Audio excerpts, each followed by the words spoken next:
Revenge films. Hi, I'm Yulia. Working women with children will understand that balancing my roles as a career woman and housewife is really difficult, at least sometimes. My husband, Samuel, and I have been together since high school, and we got married when we turned 23, 3 years ago. I'm just a regular office worker, but it's a job where I have to travel a lot on business trips, so I often leave the house to Samuel. But when I'm home, I want to do what I can to help him out, so I never slack off on cooking, cleaning, or other housework, no matter how much my job tuckers me out during the day. He doesn't make efforts to help me with those, however, and that makes us go at each other's throats when we're especially tired. But he has a great character and is fun to be with, so our married life is healthy. However, something has been bothering me recently. Under normal circumstances, I was the one to come home late because of work. But these days, it's become more frequent that he's not home yet when I do come home, and sometimes that time can be like 9 or 10 o'clock at night. Furthermore, he's become unnaturally attached to his phone, which never leaves his hand. He secretly goes out late at night, too. His behavior was too strange to disregard, so call it a woman's instincts, but I began to suspect he was cheating on me. But a part of me refused to believe it. We've been together since high school, after all. Such was me, the two sides of myself clashing within, until the day that I found out the truth. One day, before I was about to leave for another business trip, I'll be home in 2 days, so I'll leave the house in your hands, honey. Cool! Bon voyage! Love you. Don't forget to keep the house clean. Right when I walked off the porch, my phone in my pocket started to vibrate. On the screen was the name of a woman, Harley. I was suspicious because I didn't recognize the name, and I decided to answer it. Hello, Sam dear. Is your wife gone yet? When should I come to your place tonight? If my memory is not mistaken, Harley is Samuel's colleague, 23 years of age, and among the newest underdogs of his company. Speechless with shock, I quickly hung up because a panicked Samuel came rushing outside. He was panting heavily, even though he'd only come down the stairs and across the living room, and his forehead was beaded with sweat. Did you take my phone by accident?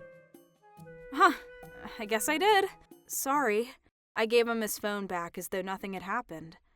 On the train to my destination, I thought things over. My conclusion was that Samuel really was cheating on me. I was so shocked. We'd been together for nearly 10 years. Sadness replaced the shock.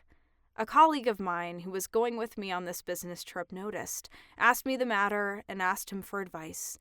He was so kind and empathetic, listened intently to what I had to say, and then told me to head home for the day, while he would think of something to tell the company. I took his advice, finished work early, let my company know that I had to head home earlier than scheduled, and made my way home. As I was waiting for the train, rage and sadness was on the brink of overflowing. I couldn't take it anymore, and I called Mom. When I was done telling her everything, she had a fit, as though this was happening to her instead. That was when the train arrived, so I told her I was heading back to my house before hanging up. I arrived home shortly after 9 o'clock that night. Peeking from outside, I saw that the bedroom night lamp was on. I immediately knew they must be in the bedroom, and when I quietly opened the door, I saw the high heels of a woman. Christian Louboutin, PJL 100s. Good shoes. I tried to head to the bedroom without making a sound, but right as I was about to open the door, my phone slipped out of my pocket. My next move was probably the stupidest of all of my options in retrospect, but in the moment, I hastily picked it up before opening the door. I found the bed mattress overturned on the floor and no sign of them. I touched the bed and found it was still warm, solid proof that they'd just jumped out. Call me the real Sherlock Holmes, I guess. However, there wasn't any suggestion that they fled from the veranda, so it was clear they were still inside the house. I looked all through the house, and when I brought my ear close to the bathroom door, I thought I heard the faint sounds of breathing. Erotic breathing at that. My first thought was to slam the door open and scream at them, condemning them to burn in hell for all eternity. But I remained calm. and reconsidered my options. I opened the living room windows to create drafts in the house. The real reason is so that the neighbors would be able to hear everything. More on that in a moment. Meanwhile, I grabbed the doorstop we used all the time and returned for the bathroom.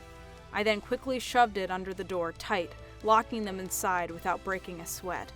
Upon realizing they were trapped, they became screaming banshees under the code DEFCON 2. I'm home! Wait, what the hell? Yulia? What? The door won't open! The door won't open? Why? What should we do? I left them inside the bathroom while I went to call a certain individual. And half an hour later, the same person came storming into the house. Is it all true? Yes, it is, sir. Where are they now? In the bedroom.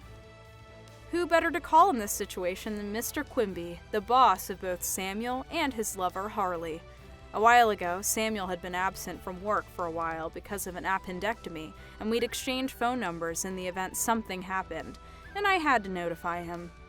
Soon after Mr. Quimby arrived, more unexpected visitors came in through the front door.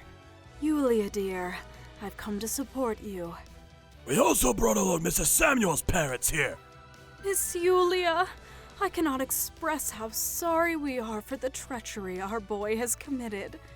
We feel like such failures. I'm truly ashamed of that boy. We will give him the punishment he deserves. Mark my words! To my surprise, my parents had contacted Samuel's, and together they traveled so far just to settle this once and for all. Mr. and Mrs. Cable are such sweethearts, and it broke my heart to see them disheartened by what their son had done. With everything in order, it was time to remove the doorstop. Inside were the two traitors in their underwear, and the girl known as Harley sat there, motionless in a ball of sweat, hair, and awkwardness, wearing nothing but a single pair of panties. Samuel had dropped to his knees and begged for forgiveness. Something came over me, I swear! I love Yulia! I'll break up with Harley! Just please forgive me!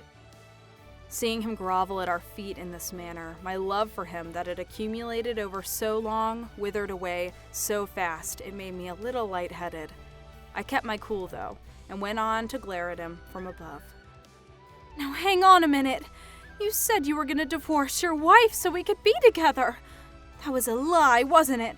Of course it was a lie! I love Yulia, truly! I've been with her for almost 10 years! I'm sure as hell not gonna ditch her that easily for someone I met only 10 weeks ago! You bastard! Harley slapped Samuel in the face in front of everyone. Upon seeing this, Mr. Quimby told her strictly that she was also responsible for a heinous act. He ordered her to apologize to me, his wife, first. She did so very awkwardly. I detected multiple hints of insecurity, and that's when I brought out the ace in my pocket. Of course, I'm gonna demand compensation from both of you. You better get ready. As soon as I'd mentioned the word compensation, Harley made a complete 180 and started to beg for forgiveness. You're hopeless, Samuel! We cannot trust our daughter to the likes of you anymore! Have you forgotten how long you've been together? We trusted her to you. And how do you repay her love and ours? By stabbing all of us in the back, including your own parents. I'm truly sorry! I swear on my life and soul I won't do it again! Trust me! You think we could trust you into seeing all this? We don't see you as our son anymore! And we don't ever want to see your face anywhere near us! Never come back home again! Apologize to Miss Yulia. The yelling and lecturing went on until morning. In the end, I couldn't regain my love for him back, and we went along with the divorce. Of course, the couple was ordered to pay me compensation and damages, and Samuel was ordered to pay for all that my moving houses was going to cost. His lover is still young, devoid of any savings, so she had no choice but to go into debt to pay the compensation. The rumor of their affair spread across the company, and they eventually lost their jobs. Having broken up right after the whole fiasco, they now seem to be looking frantically for work to pay off the damages and debt. As for me, I've started anew with living alone, working up my feminine charm to take the next step in my life. Samuel sometimes calls me, begging me to start over, But the only memory I have of him now is him pathetically begging for everyone's forgiveness in his underpants, and so starting over is out of the question.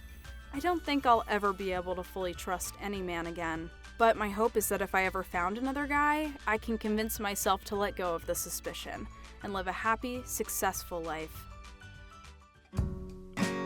How was today's video? If you enjoyed it, please subscribe, like, and leave a comment. Stay tuned for more.